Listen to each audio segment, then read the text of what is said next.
so excited today to have Derek Clevenger, former mayor, the only mayor I've ever had on this show. And it's just really exciting because I was just telling Derek a second ago, I feel like we have a lot in common. We did a podcast with Kristen from Rational in Portland recently, and I was just listening to you. Like, I agree with like most, if not all, of what you were saying, and you just have a great political mind. I think. Thank you. Obviously, being a mayor helps with that. But before we get started, I just wanted to throw a little hypothetical at you. This is kind of goofy, but let's just say you were the mayor of an island. Okay. And there's a great white shark that starts to terrorize people on the island. And there's attacks after attacks.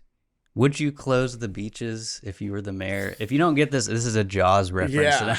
Yeah. I mean, what's our economy based off of on our little island? Like, is it dependent on those? Yeah. It's a tourist summer dollars. That makes it a tough decision, but I mean, safety's paramount. You have to close the beach, but still. That was just a dumb thing I thought about. I love Jaws. I get it. Yeah. Yeah. So tell me really quick, like your path to the mayor in Aumsville.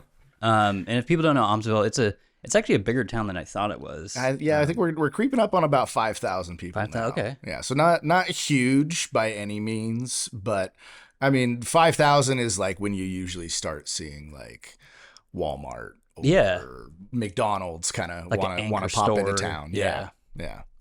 And I say that too because I was born in Lakeview, which is like one stoplight and 2,000 people. Yeah, we had one flashing light for a while. We got rid of it because it wasn't stopping any wrecks, but it cost us like $75 a year. So we're like, get rid of it. Yeah. So because I know it was kind of a weird thing how you like fell into or just got into that. I never had any intention whatsoever of being involved in politics. Okay. So the it's a long story, but basically the city of Aumsville, the way the city government is set up, the city council is allowed to enact fees for certain things without getting a vote, without doing anything. They just say, hey, we want to enact this fee. So they enacted a public safety fee, and the public safety fee was so that we could have 24-hour police coverage, which do you really need 24-hour coverage in a 5,000 person town? That's debatable, but it sounded like what the community wanted, and this fee was $12, right? So this is the change in my couch cushions. I didn't really care all that much. But for some reason one day, I don't even know why, I was just dicking around on the internet and I read through the entire ordinance, and the way they set up this fee, they attach it to your water and sewer bill for the ease of billing, but they made it the primary billed item. So if you couldn't afford that $12, you got your water shut off, basically. Wow. If you couldn't afford it for 3 months, the city could take out a lien on your property or home. And if you couldn't afford it for 6 months, then they could foreclose on that lien. So I went to a city council meeting. Wow. Yeah.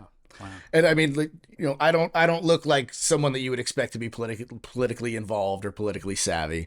And I show up to the city council meeting just with some questions. And one of the first questions I asked was, hey, do you guys realize that you created a fee that essentially will let you foreclose on somebody's home over $72? And the response to me from one of the city councilors, who is no longer a city councilor, was, well, it's really complicated. You wouldn't understand. I've got an MBA. I'm not a dumb guy. Yeah, I understand how budgets and stuff work. But that was the response. And it was because, tattoos, backwards hat, whatever. Was it, you just, were you insulted by that? It was and you me, just, right? It's my face, right? But that spun into us doing a recall of half the city council. And I ended up being the chief petitioner on those recalls. So we ousted half of the city council, and then the other half was coming up for election. So people started registering to run. I told people very early on, no, I'm not running for anything. We got about 2 or 3 weeks out from the filing deadline, and nobody had filed to run against the incumbent mayor. And so in my head, I was like, whatever, I'm going to throw my name on the ballot. I'm not even going to campaign. I'm not going to do anything. I'm just going to throw my name on the ballot to show this guy that he's not getting a freebie. I filed to run on a Thursday, like late in the afternoon. Okay. Friday morning, I get a call from my National Guard unit saying that accusations have been made that I was using military resources to run a political campaign. Oh. And I was like, what? the incumbent mayor was an Air National Guard lieutenant colonel. Okay. So he knew exactly what to say. And so I'm sure he had somebody of his call or whatever. And so immediately I was like, oh, okay, well, now I'm going to campaign. Like, now we're going to make this a thing. It's kind of become personal. Yeah. And so I won that first election, went through, the first term. Second election, same thing. Told everybody, I gave you one, find somebody else. And one of the little reforms that I instituted in town is we have our Saturday market throughout the warm months. And so at every Saturday market, we have a little booth that is the city booth. Okay. And the requirement that I had was either myself or one of the city councilors and someone from senior city staff. So chief of police, public works director, city administrator, whoever. We would just go sit there, just go hang out all day, answer questions, let people put names and faces together, that sort of thing. And this, again, was a couple weeks out from the filing deadline. And over the course of the day, there were about 30 or 40 people that showed up begging me to run for a second term. Wow. And I started thinking about it, and I was like, well, if there's that many people that are going to take time out of their day to actually come track me down, how many people actually feel this way? So I decided to run for a second term. Won that by an even higher percentage. I want to say the final, I won like 73% of the vote. Wow. And so these are 4-year terms, I'm guessing? 2-year terms. 2 years, okay. Yeah. And so I think at that point I was like, okay, this wasn't an accident. This town kind of likes me. But I already knew that I didn't want to do a third term. But that kind of opened me up during the second term to like be a little bit more myself and a little bit less scared of being in this new leadership role in town and not really knowing what to do. Can be more comfortable and And so I think when that happened, like that's when we really saw the wheels get turning on a lot of stuff in, this tiny little town that people joked around was the town from Footloose. One of my running jokes the entire time was that Aumsville was stuck in 1985 and I wasn't expecting to bring us to 2020, but if I could get us to about 2005, I'd be happy. Yeah. And so, I mean, a lot of the projects and everything that we managed to accomplish, a lot of them came during that second term where I was just like, well, nothing's stopping me now. Yeah. I mean, that's what I was hearing about. Like, I know it's way different, but presidents and stuff. It's like, you get that. There's less pressure. Yeah. You can just kind of do what you were saying. They're not worried about getting reelected. They just do what they want. That's cool. I actually didn't. Yeah. It's been a while since I listened to Kristen's episode with you, but you should check that out. But I didn't realize that's quite a long time. You were. Yeah. 4 years. Yeah. It was, and like I said, I'm not usually someone that people think politics. Yeah. It ended up being pretty fun though, like going to events. One of the last events I went to was the Oregon Mayors Association summer conference. So that's all the mayors. And it was out in Newport. They get the whole hotel, the conference rooms, all that kind of stuff. And there was this older female who was one of the newer mayors. And one of the things they do is everybody brings a basket, and we do a little silent auction. It's a basket that represents your town or whatever. And I'm carrying this basket in, and she looks at me and goes, "And who are you here with?" And I go, "City of Aumsville." She goes, "Yeah, no, but who's your mayor?" Yeah. And I looked at her and I go, "I am." She goes, "Oh, okay." Like walks out. Was that like a constant? Because I know you mentioned the other thing. It seems like you get that fairly a lot. Regularly. Yeah. Maybe 6 or 8 months into my first term, I went into City Hall one day. I had signed payroll checks and everything, and I had just come from the gym. And like the town's so small, the gym is like a block from City Hall, right? So I got the call. I'm like, oh yeah, I'll just walk over when I'm done working out. So I roll in and I've got hoochie daddy shorts on and a tank top. And it's always the older ladies. This older lady's sitting there, and I just kind of walked in and walked straight back to my little office. And when I come walking back out, she looks at me and goes, "So what do you do here?" "Well, I'm the mayor." They just assume you're the janitor or something. Or like, Well, so I tell this lady, I was like, "Oh, actually, I'm the mayor." And she goes, "No, really." "Yes, really. This is in your town." "In my town." Yeah. So this lady, I ended up talking to her, and she was there to open the water account for water at her residence. But after that, she looks at me and she goes, "With all those tattoos, I'm surprised anybody would vote for you." Wow. And I was like, okay. Cool. This lady actually did end up being a huge supporter of mine. Okay, you kind of flipped. Absolute sweetheart of a lady. I think she was just like, taken aback. And, Yeah. you know, you've got this tiny little town, very conservative town, and there's people who like that's why they move there. Yeah. So to have me as the mayor, I think some people were like, "What the? This is weird." Yeah. I think it's cool. It's one of the things I don't know, wanted to have you on too. Is I just, as a younger, I guess, millennial, it's like I feel like we need more just regular people. Yeah. And I don't know. I followed politics from like way back in the day, and I get tired of like the suit and the stodgy. Yeah. You know, I don't know. I think our generation, you know, that kind of the elder millennials, right? I think that we are the ones that are perfectly poised to kind of start getting involved, and like, even though it's people say it to be catchy or trendy, whatever, like, oh, take over, but like to really start getting people more and more involved and getting people elected, we're in that position perfectly, in that there's not so much separation as there is with, you know, the younger kids, where you've got people that don't even understand when they speak. Yeah. Totally, You know? totally, yeah. And so that at our age range, really, we're kind of in that prime range to be able to communicate to some of the older generations while still being able to keep some of the younger generations involved. Totally, yeah. That's funny because I don't know. I think I've said on this show before, and maybe some people get offended by this, but I always say at work I speak boomer. Yeah. And that like I can talk to older people and younger people. No, but it's a real thing. Yeah. It's a real thing, you know, and it's we've really seen it past, you know, 20 years or so, things starting to skew that way. We really saw it with President Obama, you know, and him embracing social media. And now you've got, you know, Vivek Ramaswamy, you know, half of his campaign is on TikTok. Yeah. Right. So to see like people that are a little bit younger, but starting to really embrace social media, embrace like, no, this is how the younger generations communicate. Yeah. Right. I'm not going to go knock on your door anymore. I'm not going to send you a mailer. I'm going to set up some sort of ad on Facebook and make sure it gets shown to you. Yeah. It's going to actually meet your eyeballs. Yeah. Yeah. No, it's interesting. I was just thinking about what you just said, because it makes sense in that, like, I feel like Gen Z is all like, they're really easily swayed by like slogans still. And obviously as you get older, that kind of fades. But Yeah. I feel like, the millennials are kind of right at that midpoint of nuance and slogans, Yeah. where they kind of meet. And Yeah. so, let me get into, or I wanted to mention this first. I don't know if this was probably maybe after you were mayor, but whenever I hear Aumsville, I always think of the tornado, because I was working at Channel 8 when that happened. And I made this like crazy edit of when the tornado touched down. It's like a 1 minute like opener thing. And I think we won a local Emmy for that. So I always think of that. And it's always surprises people, because they're like, there's a tornado up here? Like, what the fuck are you talking about? But see, I lived in Aumsville at the time, but I actually wasn't there. Okay. I was in You were deployed or something, or? I was in Fort McCoy, Wisconsin. Okay. And because it would have been like, I think it was was like December or November. I think I had just recently gotten to Fort McCoy, getting ready to deploy to Afghanistan. Wow.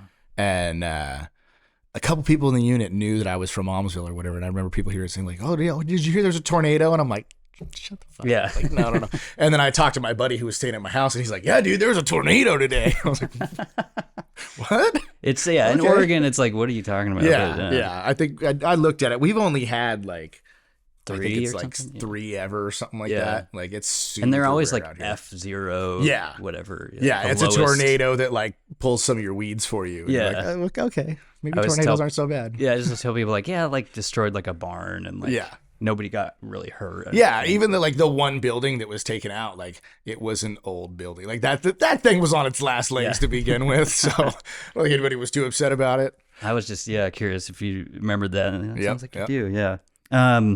Can we go through this like lightning round thing? Let's do it. I just want your take on all this stuff, because like I said, I think you have a great political mind. And the last podcast we recorded, I just was fascinated. So like with the election next year, I'm just curious your take on how to solve these problems. So can we start with homelessness? I don't was that an issue in your town? Like I know in small towns it's not really. Usually not. Well, usually not, because small towns don't have the resources to draw off of. Yeah. Right? And it's once your town gets large enough that you have the capacity for that, that's where you start seeing it. Right? Yeah, because nobody's going to go to a town where there's zero resources, nothing they can utilize. Right. And even when it comes to public space or whatever. But I'm curious, the like, local rules and ordinances tend to be more strict as well. So yeah. you're not even going to be able to get away with camping at the park.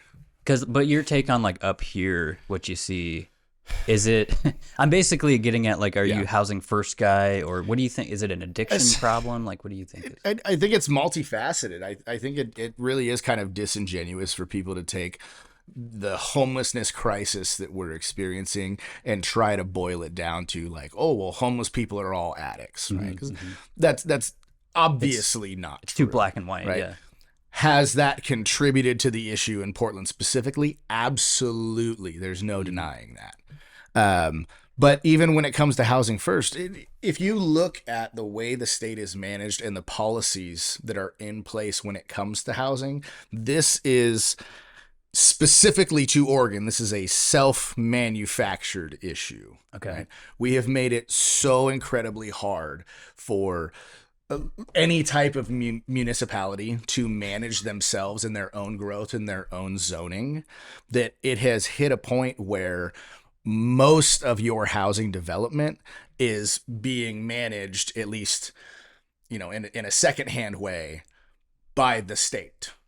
So even when it came to like Aumsville, with us doing, so we were essentially built out for quite some time. Right. So we wanted to do an urban growth boundary expansion, right? Which shouldn't be terribly difficult. Yeah. Well, that's what I was going to ask. Are you talking about like urban growth? Because I know in Portland, that's a huge prevention of development. With Portland, it ends up being a little bit different too, because what happened is obviously everything in Oregon skews towards Portland. So this weird little mathematical equation that they utilize to determine how much you can expand greatly favors cities like Portland. Okay. Right. If you have so Aumsville, small rural town, right? You go to rural town, you expect your roads to be a little bit wider. You expect your lots, your housing lots to be a little bit larger. Like that's what you expect in rural communities. Yeah. But this algorithm the state uses turns around and looks at that and says the lot my house was on technically should have 2 houses on it. So that's unused space because it's just my backyard. And so they count that against the cities when they say, well, we want an urban growth boundary expansion. They turn around and say, well, no, you have too much unused space. The only way to utilize that space would be to go through and demolish half our residential communities and then rebuild them. Right. So it doesn't work. So even when you talk about housing first, yes, something like that would be great if we were implementing it properly and we were giving the cities the tools necessary to turn around and start building, but we're not. It's just not in place. Yeah, it's the homelessness issue in Oregon is, in my opinion, the single most multifaceted issue, and it is one that is going to take multiple large changes structurally in policy and in administrative rules for it to actually be fixed. And that's just never going to happen. Yeah. Yeah, I think I would agree with you. I had a guy in here last week who's from Eugene, and he was saying, and I never even thought about this, but he saw it as like the primary cause is like a foster care. Like he said 50% of people had foster care like in their background. And I was like, I've never even heard that stat. But yeah, I think it's like a wild combination of all of this stuff. And then obviously 110 contributes to that maybe in some way. But well, and when it comes to government, there is a fascination that we have with single-use tools instead of multi-use tools. So one of I had the opportunity to work with this guy, Jason, wonderful dude who is trying to find a solution to some of our homeless crises, right? And he has a thing that he calls the sleep trailer, right? And it's this trailer you bring out, and it's got 8 pods, essentially. And I looked at that and said, hey, that's a fantastic multi-use tool. That's something that the state can purchase and utilize, right? We're now doing something to try and manage homelessness, keep it to one area, giving people healthy conditions to live in until they can figure out what their next steps are, right? But that's also a tool that we can utilize the next time there's wildfires. Yeah. Right? Take those pods down. I see what you're saying, yeah. Down to the fairgrounds or whatever. Or, some sort of Cascadia incident happens or some sort of tsunami or whatever. We've got to deploy the National Guard. Any sort of large disaster. And now we have these available. I know in my time, I would have much rather been sleeping in one of those little pods than in a GP medium tent. Right? Yeah. And the setup time is actually less on these trailers. So I was pushing that to Marion County, like, hey, this is a multi-use tool that could really help to affect multiple things that we've seen in the area. And the response I got was crickets, because it being a multi-use tool, for whatever reason, in the eyes of government, is a detractor. Interesting. We want this for homelessness. We want this for our fires, and we want this for if there's Cascadia. It can't all be the same thing. Why do you think that's like a marketing, like they can market it better or something? Or I think it goes to budgeting, in that we have in most governments, local, county, across all your departments, we tend to have what's called a rolling budget, right? So this year I'm giving you $5,000, right? And if you don't spend that $5,000, then next year you're only going to get $4,000. So you make damn sure you spend every bit of that $5,000, and the next year you ask for $6,000, and then $7,000, and then $8,000 and $10,000, and so on and so forth, right? And so what has happened is you have a lot of these departments that say, well, no. We need to spend this money. So I want this tool, this one-use tool for this, and this one-use tool, because they're trying to find ways to spend that money so they can justify requesting a larger budget the next year. I see, yeah.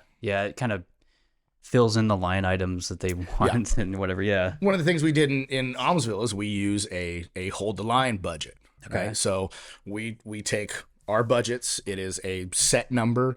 We allocate for the consumer price index, so whatever percentage we need to bump it each year, but that's the only bump it gets. And if any of the departments want more, then that department director has to come down and argue and make a very convincing case as to why they need more money. That's kind of cool. And that's what people should be doing. Yeah, how standard is that? Because it's actually not. When it comes to government, that's weird. Okay. Like we're the kid in the classroom that kind of smells like pee and nobody wants to sit next to you because they're just like, who is this? Right. That's how we were treated. Right. It seems to me, like a layman, it seems just basing it on CPI. Yeah. And then, like you said, making your case for why you want more money. Yeah. That seems... we look at the national debt and everything, and people talk about, well, if I were in that much debt, the fix isn't to go get more credit. Yeah. Right. Yeah. But the way government does everything is just backwards. It's backwards. Yeah. It makes no sense. Yeah. Okay. I'm just going to keep moving through these. Yeah. Crime. Like, I know you were talking about something police related, I think, with Aumsville, but I'm just curious, like in Portland, we have like record low staffing. Uh-huh. I'm just curious, do you think, obviously I'd imagine you're pro police, but for the most part, but I also tell people that me being pro police, me being supportive of law enforcement, is also me supportive of having and maintaining standards. Yeah. Which we do not do in Oregon. Because I think you'd agree with me of that, like I'm pro police, but I'm also like pro reform. Like absolutely, there needs to be constant reforms. I've told people for a long time, two of the most misunderstood like groups, organizations, whatever movements out there, in my opinion, are Black Lives Matter and defund the police. Right, largely because whoever the idiot is that came up with their branding gave them like the exact opposite of what they should have been saying, right?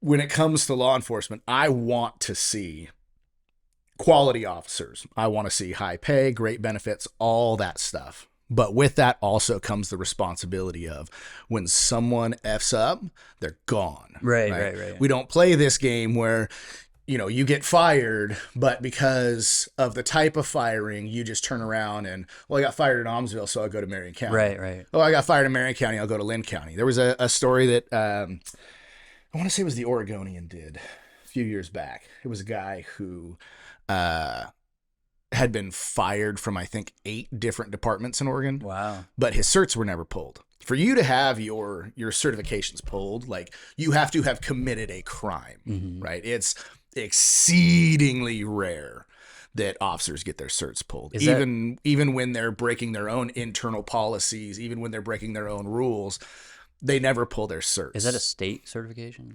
It's a state certification through DPSST. Okay. Now, it can be transferable to other states. You move to another state, they treat their reciprocity the same way, like some nursing licenses do, or even like CHL. Like there's compacts that'll accept multiple states and other ones won't. Yeah.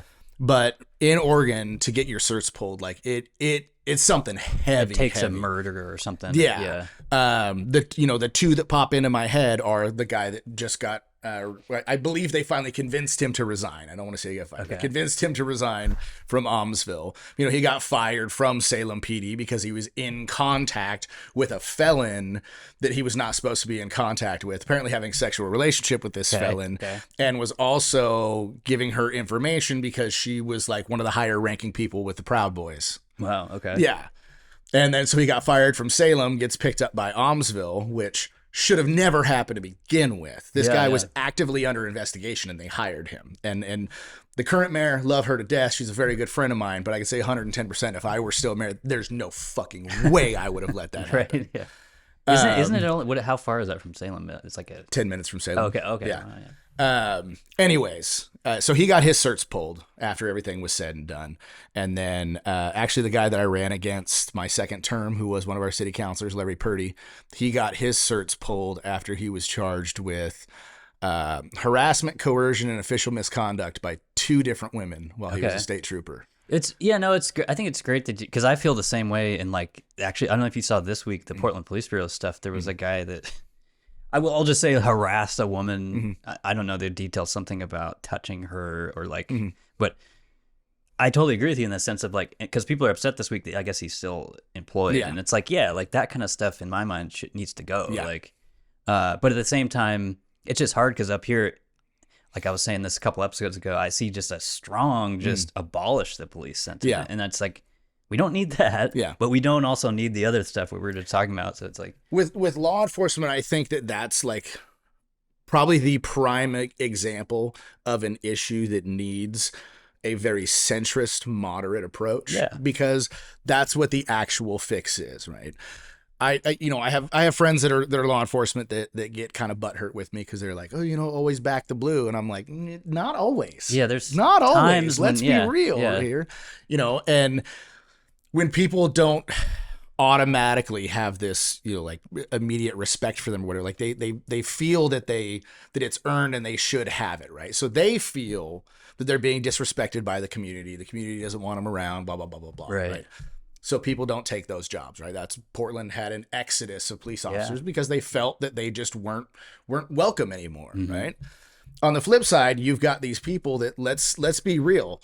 There are very valid arguments to be made for police reform, but you also got people just acting like straight up fucking hoodlums all the time. And they expect there to be no rules, and anytime a police officer shows up to enforce said rules, it suddenly becomes about race or some sort of other deflecting issue so that they can avoid facing responsibility for whatever their actions are. And that's not always the case, and there's plenty of times where law enforcement is absolutely in the wrong. But on both sides have to wake up and be like, oh, okay. Yeah. No, this is half on. It's half on you. It's half on me. Okay. I'll meet you in the middle. Yeah. Right. And when it comes to, that whole aspect of defund the police, realistically, the fix is more funding. It's more funding. It's better training. It's creating an industry where you're not asking people to go enforce the law and they have less training hours than a barber. Right. Yeah. It's creating an industry where the best want the job and the best are retained. And when someone who's a scumbag shows up, they are identified and drummed out so quickly that the scumbags don't even dream of trying to get the job. Yeah. Right. And when you have those high quality people involved, they're also going to be the people that, are emotionally empathetic and can engage with their communities that they are supposed to be working for in a way that isn't hostile. Yeah. Yeah. No, I agree with all that. That's great. Let me talk about, I don't know how you do with this one, but transportation. I brought this up just because I don't know. I saw like after COVID, what I would describe as like Portland was building this big public transportation infrastructure. And after COVID now, I see mainly what I would say because of remote work is like people not even utilizing any of that. Yeah. Like the bike paths are empty, Max is empty, buses. And it took me a while to realize like, oh yeah, those people are just staying at home. Like, they're not. Yeah. But I'm just curious, like, because my take on it is kind of like poor people still need to drive to get to work because it seems like up here they don't want to take public transit for safety reasons or whatever. But I'm just curious your take on that, like, because a lot of people still feel like we should have fucking subways running under downtown Portland or Well, whatever. And I mean, I don't that think kind of that's stuff realistic. is kind but- of laughable to Yeah. me because that's something that the sheer amount of infrastructure involved where it's so priced out by this point that we couldn't accomplish it if we want to. Yeah. Look what they're trying to do with high-speed rail in California, right? Yeah, right. They're trying to go to Vegas now. Or There was a time frame in U.S. history where all the stars aligned perfectly that we were able to do massive projects like that. yeah. And it was relatively cheap. Yeah. Right. And it's also like, We went to the fucking moon. Yeah. Right. We haven't done that in a while. Right. Right. Because money as a whole isn't worth what it was anymore. Yeah, and the value of resources in general has gone up. We've priced ourselves out of the moon. We priced ourselves out of a subway in Portland. I tell people all the time too, it's like, in New York City, whenever in the early 1900s, like labor was a lot, like there weren't all these laws Yeah. about staying underground Yeah. and like working 20 hours or whatever. You're where, and it's it's shitty to say, but it's the early 1900s, and you're at the point of debarkation for like half of the immigrants that are coming to the country. Yeah. You can get labor on the cheap. It's everywhere. Yeah. Yeah. And I don't know. Yeah. I think people look at that stuff and they go, we could do it in like a couple years. It's like, I think in Portland, it would take 100 years. Well, and not only that, the other half of it too is you didn't have all the same laws involved with prevailing wage and all these other aspects that go into it. And don't get me wrong, those they have their place, but the overall cost for any government project is ballooned to ridiculous proportions because of stuff like that. Mm-hmm. And in some cases, it is valid. I don't want people cutting corners when they're building a skyscraper. Safety. Right? Yeah. But I don't think that the public toilets that they put out on the waterfront in Vancouver need to have, aircraft grade stealth aluminum that can deflect Superman's laser eyes. Like $1 million toilet. You need plastic and a hole in the ground, right? Yeah. Trust me, I've seen it. Yeah. It is funny because another example I point to with people is like I think, what's it called? Big Bertha, the tunnel. Or I think that was the thing that dug the tunnel. And the new Seattle tunnel took 10 years. Oh, yeah. And that's just for 2 lanes of traffic. Yeah. It's like, if you want a whole subway system, you're talking about. Oh, yeah. It's never going to happen. Way more extensive. But yeah. Okay. Last one. This little lightning round. I want to talk about college value because this whole Ivy League thing happened this week. And just this weekend, one of them resigned. But it made me start to think about, I didn't go to college. I have no college degree. And as a millennial these days, I tell people, just go to YouTube. You don't need to. Yeah. I'm just curious, your take on the value of a college education now and maybe even student loan forgiveness and that kind of stuff. Well, it has its place in some sectors. And, I know it's cringy for some people to say and some people to hear, but really what has made college worthless is the liberal arts, right? When you inflate your product offerings to such a degree, you end up with even your high value products looking cheaper, right? Mm-hmm. Do you still, or should there still be degrees for medicine? Yes. Yeah. Right. Engineering, law, there's those degrees make sense. And even coming from the political realm, poli-sci is worthless. What are you going to do with that? Right. And it's one thing if you are the foremost expert on Egyptian hieroglyphics for some special 20-year period or whatever, good on you. Yeah. That doesn't mean we need to turn it into a degree and end up charging people, hundreds of thousands of dollars for it. That just, again, go to YouTube. Yeah. I lucked out when it came to student loans, though, because, I joined the military early. I graduated high school early, ran off, joined the military.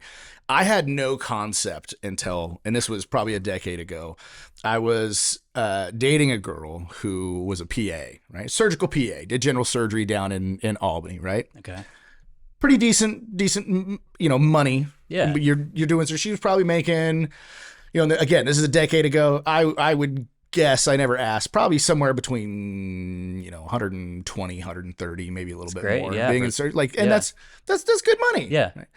When I started dating this girl, she was living in a little tiny townhouse and had IKEA furniture and patio furniture. And in my mind, I was like, right. What? It's not adding up. But her student loans were so much. Right. That's where all the money went. And I had no concept, none whatsoever, because for me, anytime I was in school, I was getting paid to be in school. Yeah. So it didn't compute. And so, like I said, that was about a decade ago. And then I realized, like, wow, like this student loan thing is legit. Like, getting out of control. Yeah. It's driving people nuts, and it's driving some people straight into the freaking poorhouse, man. Yeah.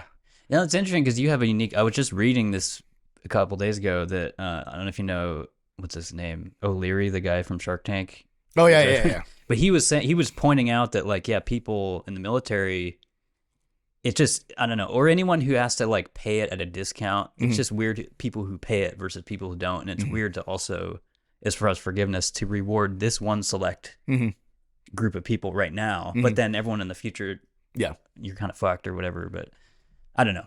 I'm one of those people that's just like, if you take out any kind of loan, you should pay it back. But but I'm also like, I'm biased because I didn't go to college. So well, no, and I absolutely get that. I think the aspect with the student loans that gets predatory is the amount that is being charged, right? If we look at the cost of college, inflated. It's ballooned like 4,000% on average or something like that, right? And every year, right? It's and it gets more and more. And don't get me wrong.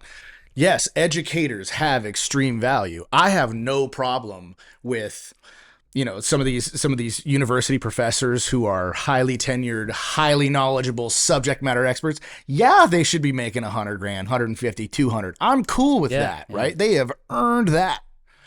What I'm not cool with is the football coach. Yeah. Right? Don't get me wrong. Love me some football. Right. Love watching football. But those costs of when that is your highest paid state employee, we got something we need to deal with here.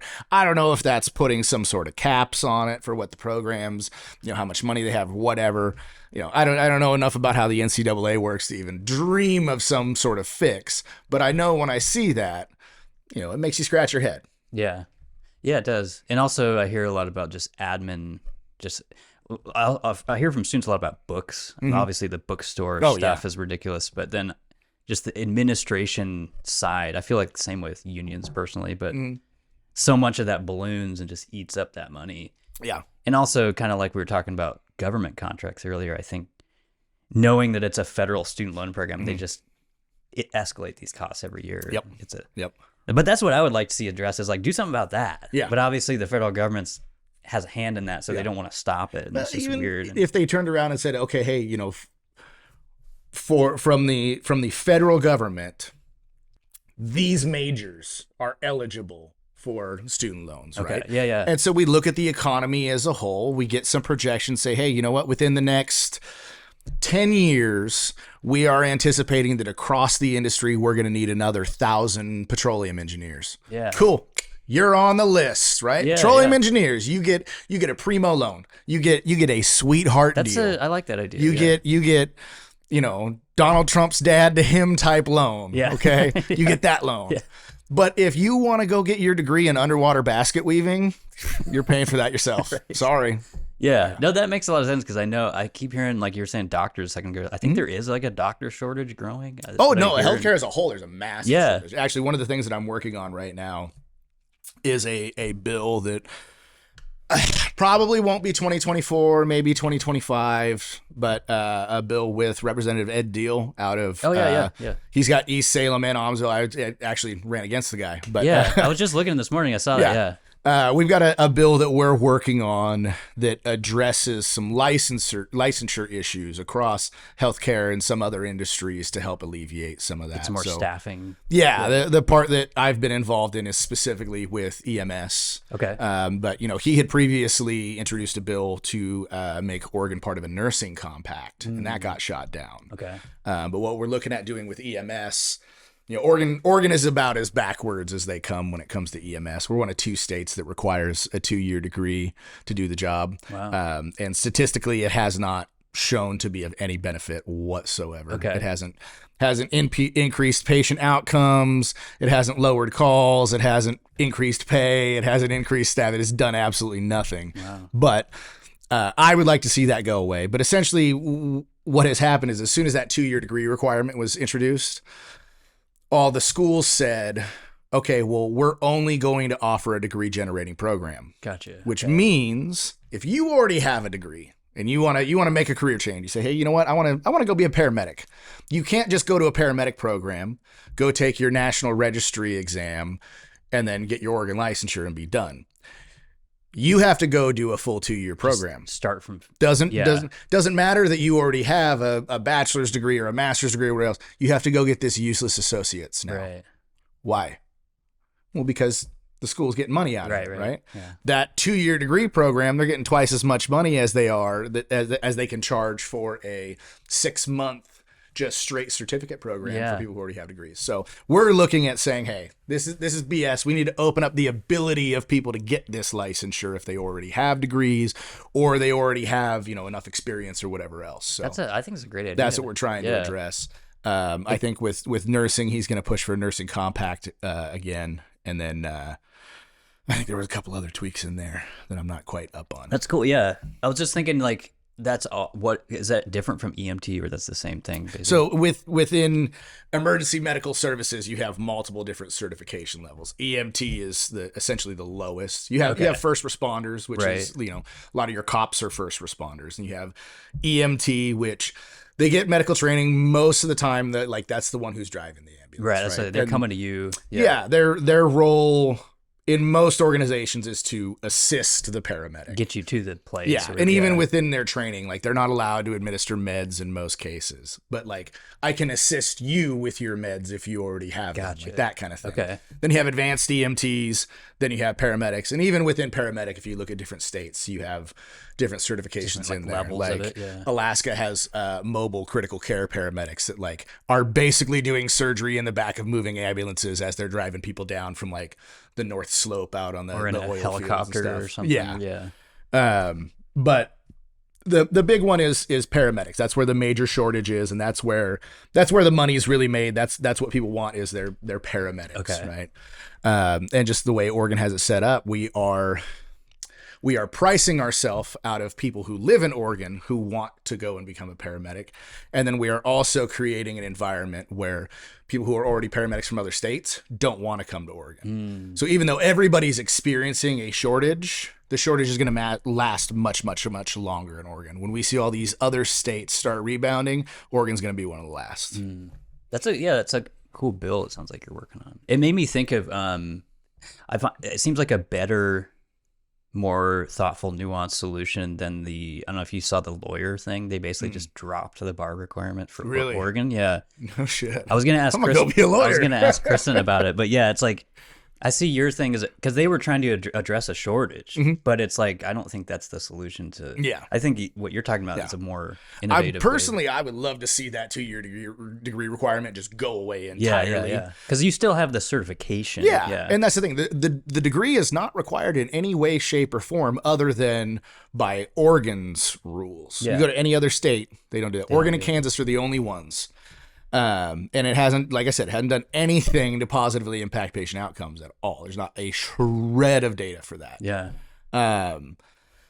But I also know that saying, hey, let's get rid of the 2-year degree requirement entirely. Well, now that's a fight between, EMS and the Oregon University system. You're not going to beat the Oregon University system. Yeah. It's rare. So we turned around and said, okay, we can't get rid of it, but what are some avenues where it should be less stringent? And one of them is, well, what if someone already has a degree?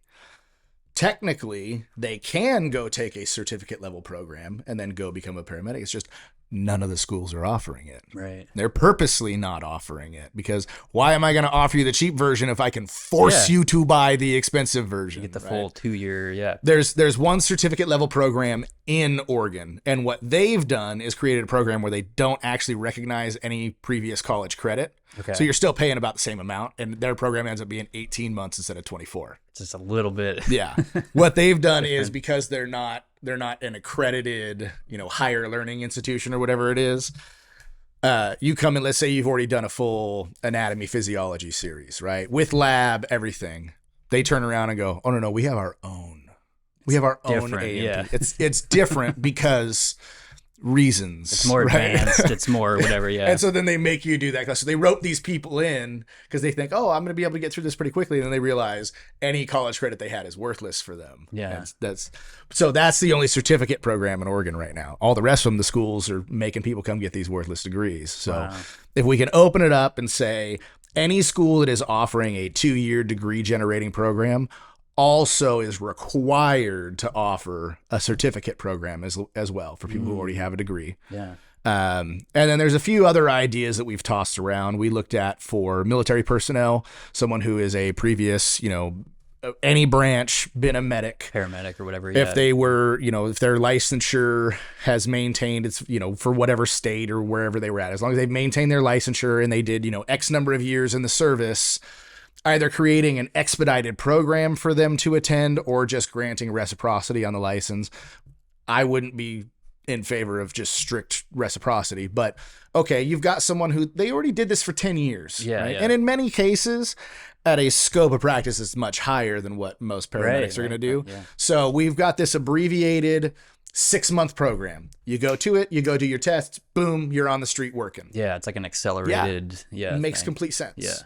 Yeah, and they're supporting veterans. Yeah, we're supporting veterans, and we're not killing it at the schools. If anything, we're now creating a requirement that they get more funding because they have to offer 2 programs concurrently. Yeah, right? There you go. Yeah, helping them out too.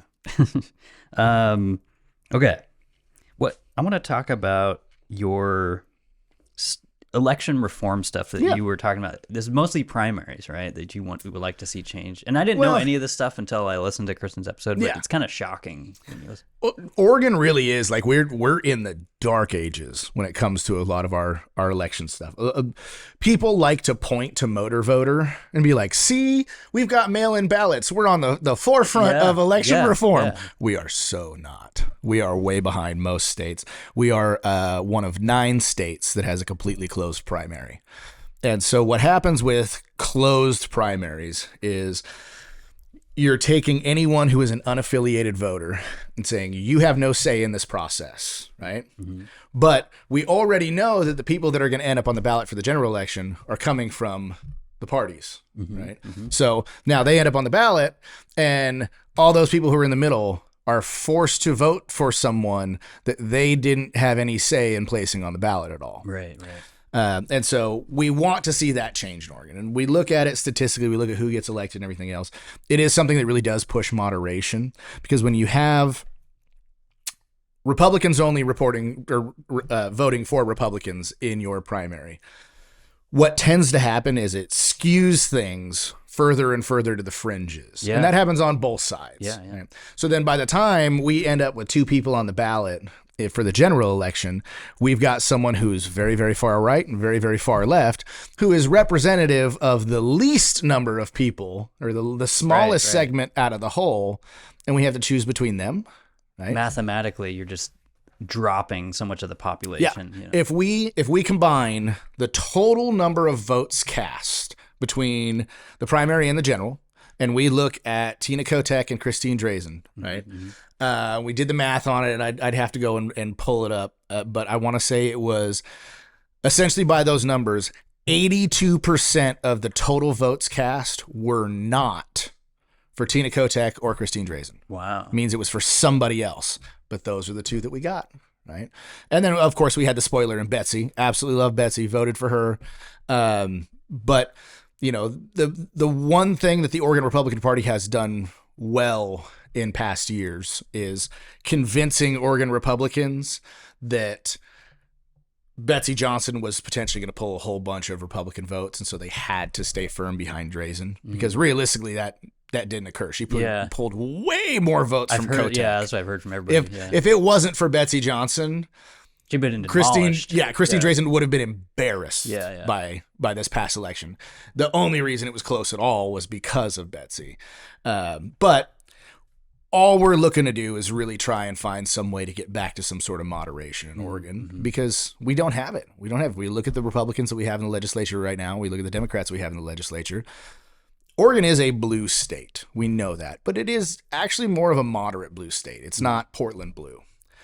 But even a lot of those Democrats that represent areas outside of Portland are unwilling to act as moderates, because the leadership within the party is all Portland-style Democrats. So you have to get on board with them. Toe that line. Yeah. People don't recognize the money that the caucuses have, and their ability to determine who gets it and who doesn't get it based on their own internal rules. So if you don't toe the line, cool. we're not going to do anything to you, but we're also not going to help you when it comes time for re-election. We're not going to give you access to the resources. We're not going to give you access to the money. Yeah. You know, and that happens on the Republican side too. When I ran for the legislature, I had several Republicans who were in the legislature who I am close with, who every single one of them said, if it weren't for our rules, I would endorse you in a heartbeat. But if I endorse you, the caucus won't give me any money for my campaign. Yeah. And I can't be mad at them for it. Right? It is what it is. I've heard this from so many people. Yeah, it's just crazy. Yeah, that you get this gatekeeping, and it seems like what you're saying. It's strictly from this open primary or this closed primary thing. The closed primary system tends to be the point that allows for the rest of this to happen. Yeah. The other aspect of the open primaries issue was what we were calling election equity. Okay. And so a lot of people don't realize in Oregon, you want to run for office. Doesn't matter what office it is, as long as it's a partisan office, right? If you're a registered Republican or a registered Democrat, you just go to your county clerk's office, pay a fee, hand them a form, boom, you're on the ballot, right? Okay. If you are unaffiliated or you are a member of any third party, you either A, have to go through your party's nominating process and have representatives of the party inform the Secretary of State's office that you are the nominee so that you can go and register to be on the ballot, and you still have to pay the fee. Or you have to go out and collect signatures. And when you collect those signatures, that cost is totally on you. Yeah. You have to go out and collect them over whatever time period and collect however many, and you have to turn them in. Again, all the cost is on you for turning that in, all the administrative costs, and you still get to pay the fee. Is that including independents, or is that? The independent party in Oregon has their own nominating process. Gotcha. When we think independent, the general term, that's the non-affiliated voters in Oregon, NAVs. Right. And that's across the board. So when I ran for the legislature, that's what happened. I didn't end up on the general election ballot. We went through, we collected all the signatures we were supposed to collect, right? Jumped through all the extra hoops. It's a lot of work, yeah. Turned them into Secretary of State's office, and they turned around and said that we hadn't turned in a lot of the pages that we did, essentially. Wow. Yeah, we turned in, I want to say we needed like 396 or something, so to give us a buffer, we were at like 450. Turned them all in. They turned around and said that we only had like 350-something valid signatures. And I said, no. Send me the report. And the report, they send you a copy of everything they scanned in. Mm-hmm. And I emailed them right back and said, hey, you're missing page this, and this, dated this, and this, signed by this circulator. You know, I know we turned them in. Oh, we don't have them. What do you mean you don't have them? Haven't seen them. Just no help at all. Yeah. There was a much larger story there with Secretary of State's office. They, in my opinion, are probably the most corrupt office in the state. Yeah. But a lot of that, I think, had to do with Shemia. I think Shemia was just corrupt from the start. Mm-hmm. But they had the day prior called me. I was actually in, where was I? I was in Bali. I was working for Department of State. Wow. So I'm out in Indonesia, and I get a call from the Oregon Secretary of State's office, and it's some random, I don't know, the guy said he was some sort of director, vice director, something, but basically trying to convince me to not turn in my signature sheets, telling me I shouldn't bother, there's not going to be enough time, don't turn them in. And I was like, just trying to this is kind of weird. Yeah. Like, why you're calling me? Like, I didn't call them to ask some questions, and they said, oh, by the way, they reached out to me the day prior, essentially begging me to not turn in all of my signature sheets. From like a executive of any level, that's a weird use of their time. And part of their claim was they weren't going to have enough time to count all of these signatures, right? Okay. When I said, hey, that sucks, I'm turning them in anyway. When we turned them all in, within 30 minutes, they said I didn't have enough. 30 minutes. So which is it? You're not going to have enough time to count all the signatures? Or within 30 minutes, I magically didn't have enough? It's like a Domino's pizza time. Yeah, I can tell you how they counted so quick. Yeah. They took half the stack and went, all right, let's count them. That is pretty fucking wild that within an hour, they just, Yep. Wow, yeah.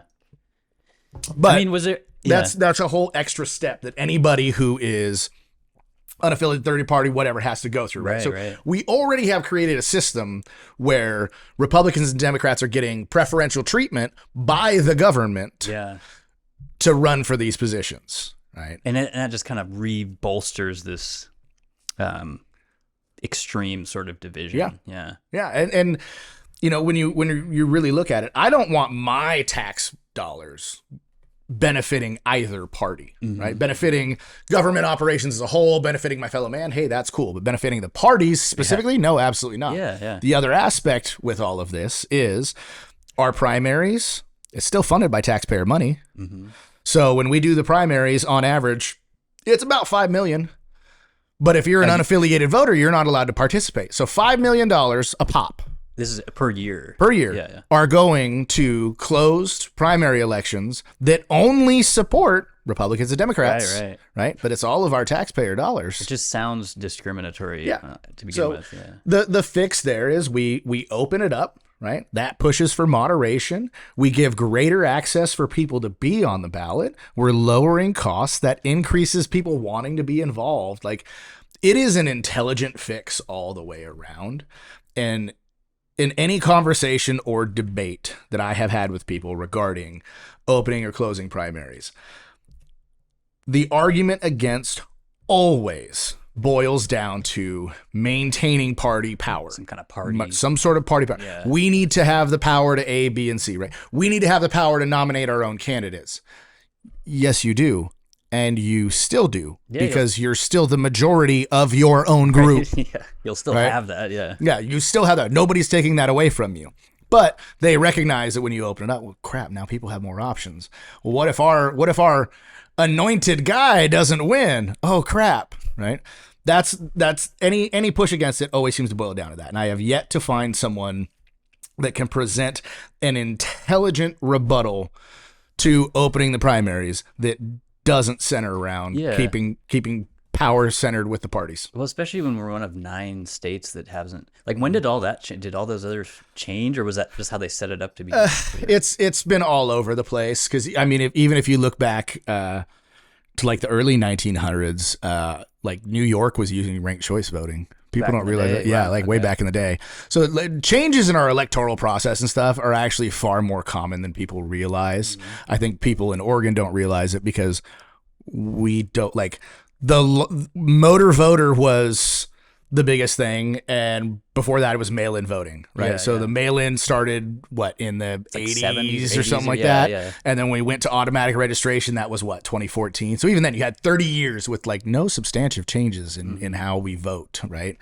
Whereas other states, they change stuff pretty frequently. Pretty constant. Yeah. We in Oregon, I think people don't realize it just because we have the blinders on. It's not something they're used to. When you talk to people that come from other states who are politically savvy, a lot of people kind of scratch their heads over like, what?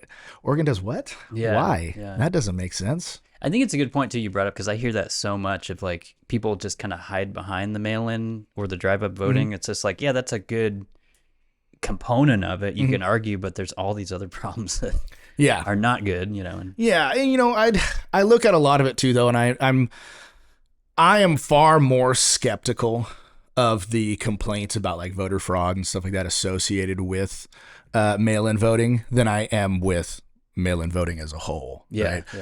Mail-in voting is used in a number of countries with zero issues. The main complaint that we see in Oregon is, well, since we started mail-in voting, that's when Democrats started to win.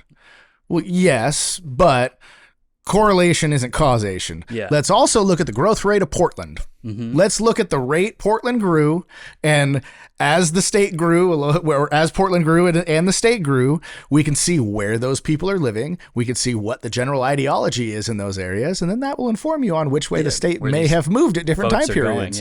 And so the thing is that growth of Portland occurred around that same time period, and so we start to see things shift sharply left. Portland has continued to grow exponentially up until recently, and we continued to see things go left.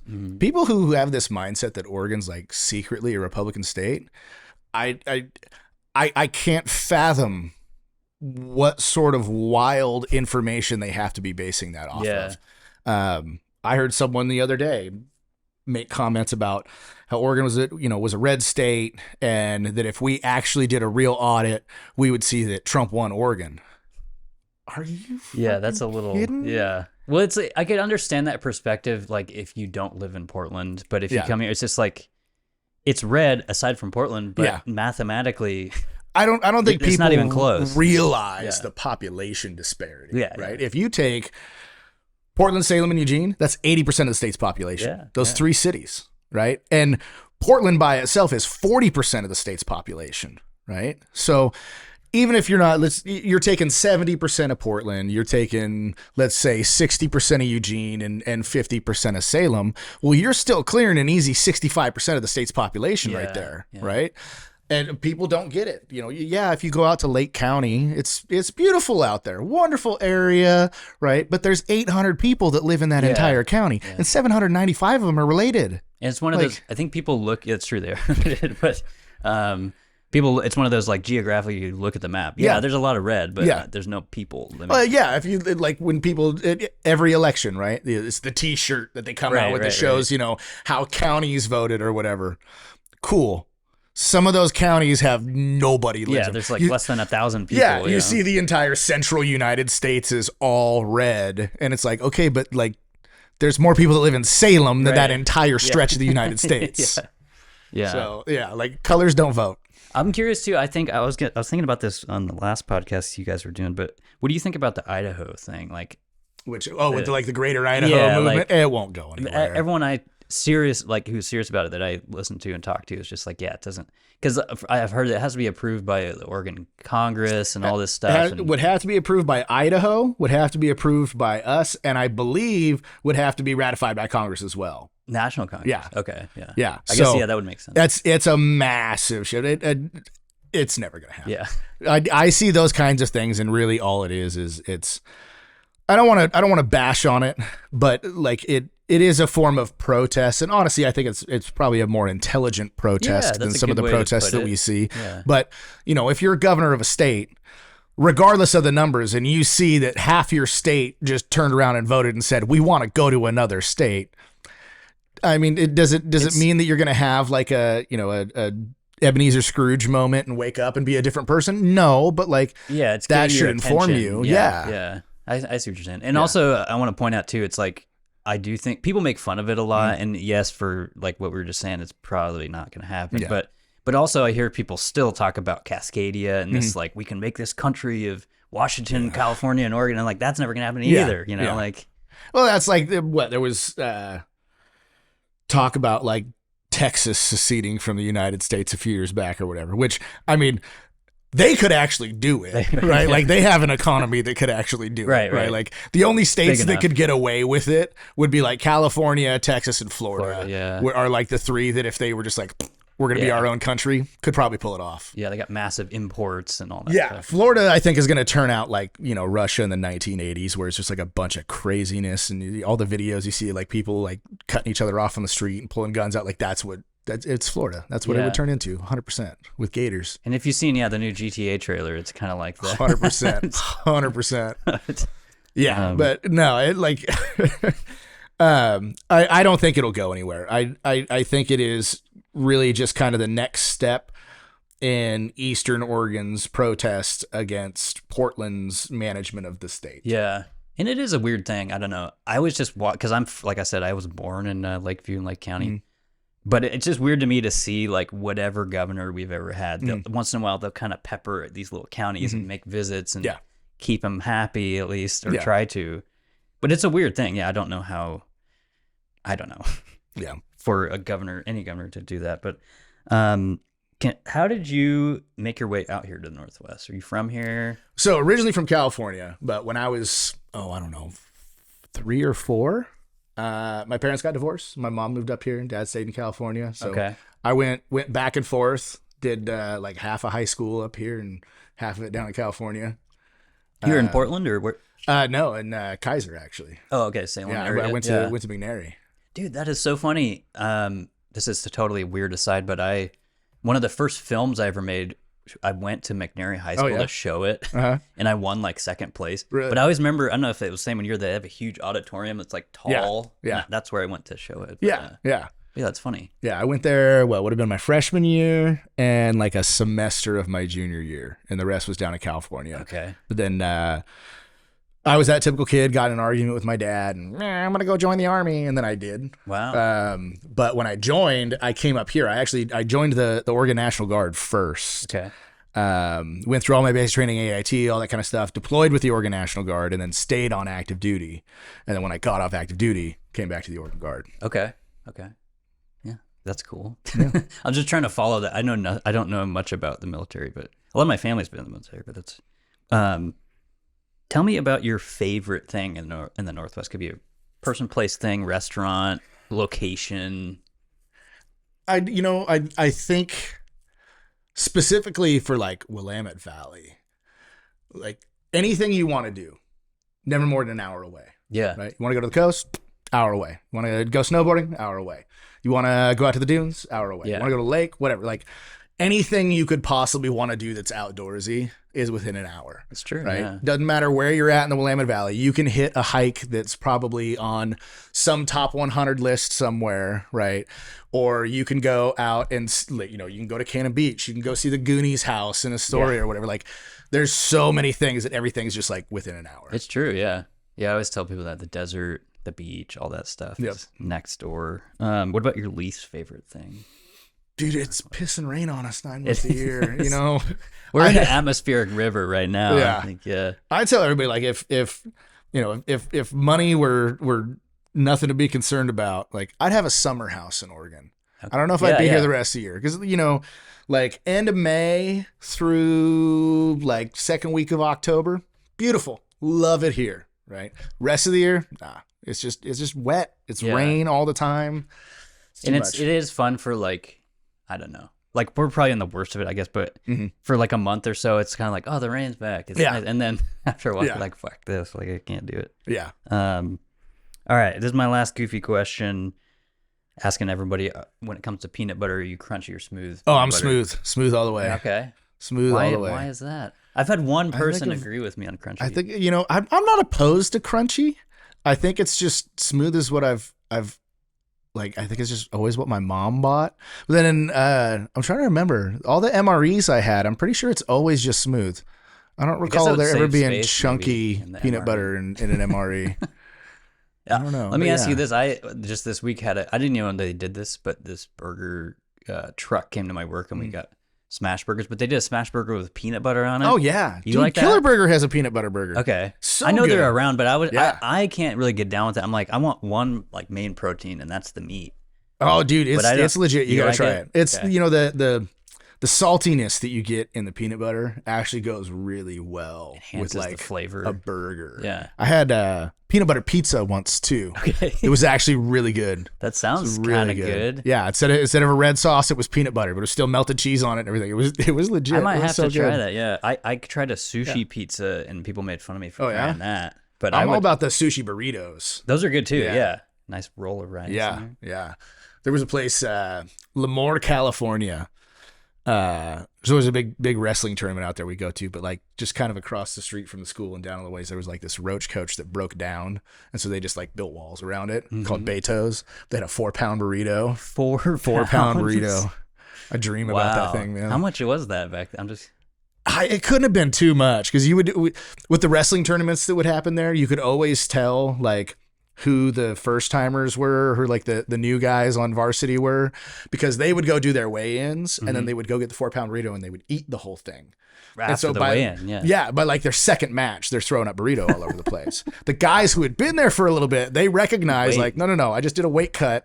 This burrito is today's meal. Yeah, like, I'm just gonna eat it throughout the day. Yeah. But yeah, it couldn't have been more than maybe like $6-7. Wow. Yeah. I don't even know if the place is still there because that would have been 03, 04 time. Okay. Frame? Yeah. Shout out to them if they're still there. Yeah. Is there anything else you want to talk about before we wrap it up? Or ask? No, man. I enjoy being here. I'm an open book. I love coming on a podcast and stuff and just getting at it, talking about whatever. Yeah, dude. We're always welcome back. Thank you for coming. Appreciate it. And this has been fun. Cool.